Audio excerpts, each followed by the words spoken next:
அடுப்பில் கடாயை வச்சு எண்ணெயை ஊற்றி உளுத்தப்பருப்பு கடுகு போட்டு பூண்டு ஒரு 4-5 பல்லு பூண்டு பொடியை நறுக்கி போட்டு கருவேப்பிலை போட்டு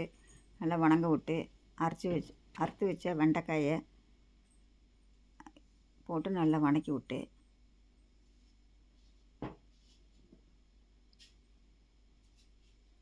அதிலே வணங்குறதுலேயே 2 உப்புக்கல் போட்டு தேவைக்கேற்ப உப்பு போட்டு மஞ்சத்தூளை போட்டு 1/2 ஸ்பூன் மிளகாத்தூளை போட்டு நல்லா வணக்கி விட்டு 2 கை தண்ணியை எடுத்து தெளித்து